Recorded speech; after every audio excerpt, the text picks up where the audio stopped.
Our next guest doesn't believe that Bitcoin is a bubble. In fact, he says the cryptocurrency could soar to, get this, $500,000 in 3 years.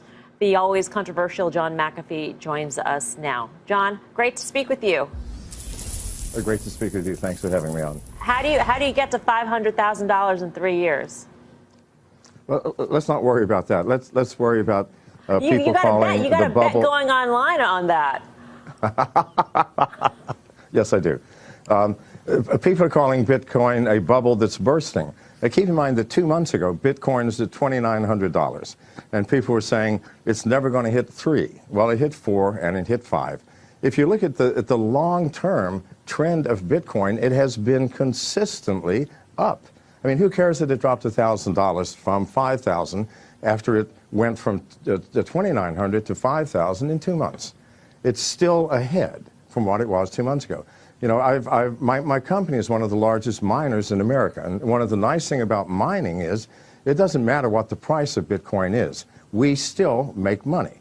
As the price goes down, there are fewer competitors for mining, and the difficulty rate decreases, and we simply mine more coins.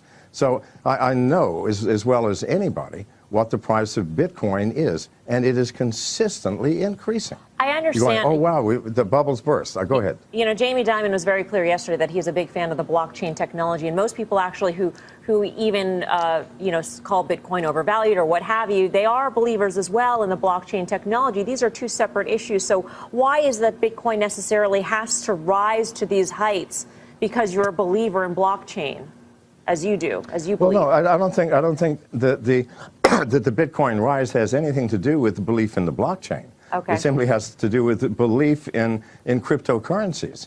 I mean, once you start using cryptocurrencies, whether it's Bitcoin or Monero or Litecoin, it doesn't really matter. You see the facility. You see the ease of use. You see that without a central bank control, the value of that currency depends upon the users of that currency. And why is Bitcoin growing so fast? Because it's getting more users. More people are believing. If I do a transaction with a credit card, I have to put in my name, my address, my credit card number, the code on the back, my billing address. Well, that takes 5 or 10 minutes, especially for someone my age. But with Bitcoin, it's 15 seconds. Give me your wallet address, here's the amount, done.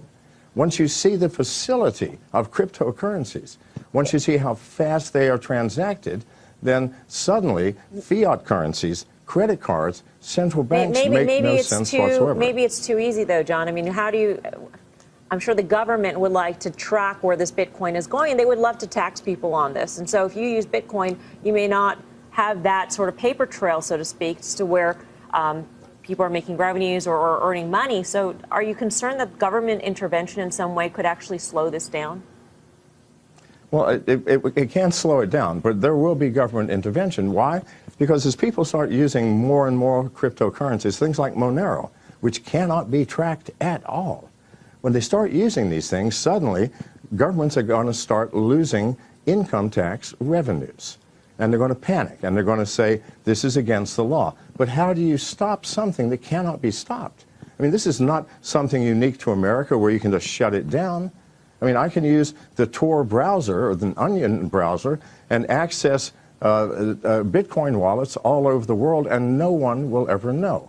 The government does not have enough enforcement personnel to ever stop Bitcoin, Monero, Litecoin, and all of the others. So they're going to have to face reality, find some other way to raise revenues. This is a fact. So, John, I got to ask you, because most people know you as a cybersecurity pioneer. They know the firm that is named after you. In between that time and now, you had a very interesting life. And actually, some reports say that, it's the insane life of John McAfee, that you once lived in Belize, which is true, allegedly got caught up with drugs and other illegal activities.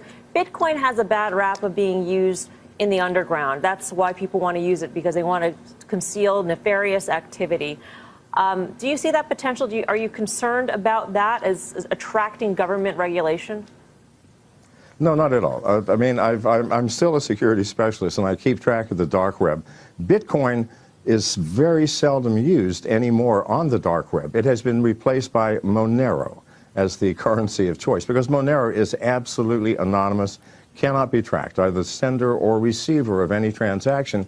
They're literally invisible. So it's not Bitcoin itself, but cryptocurrencies as a general group of things that are being used on the dark web. And that will always be the case. Bitcoin used to be the one because that was the only one available, but not anymore. So Bitcoin is sort of out of the dark web and into the light. And 99.99% of its use is legitimate. So, John, I don't know if you know about this, but, Jamie Dimon watches the show pretty frequently. He's probably listening to you right now. I mean, do you have any words for him as to why he's got it wrong? I mean, would you want to place that same bet that you made on the internet with Jamie Dimon, for instance? No, I would like to say this, Mr. Dimon. I respect you, sir, for your position. People who rise to your position are not idiots. However, sir, what is, you called Bitcoin a fraud. I'm a Bitcoin miner. We create the Bitcoins. It costs over $1,000 per coin to create a Bitcoin. What does it cost to create a US dollar? Which one is the fraud? Because it costs whatever the paper costs. But it costs me and other miners over $1,000 per coin. It's called proof of work. We have put massive amounts of computing power and electricity in creating these coins. Surely there's some value in that work that we did to create the coin. And the fact that Bitcoin is consistently growing in its use and in its value has to say something. Sure, it will rise and fall, and it is highly volatile, as all new technologies are. Right. And at the same time, it is certainly not a fraud. So you're pretty sure that you're not going to lose this bet that you have on Twitter? No, I don't ever lose bets. Sorry for my bets. All right, then. John McAfee, great to speak with you. Thank you.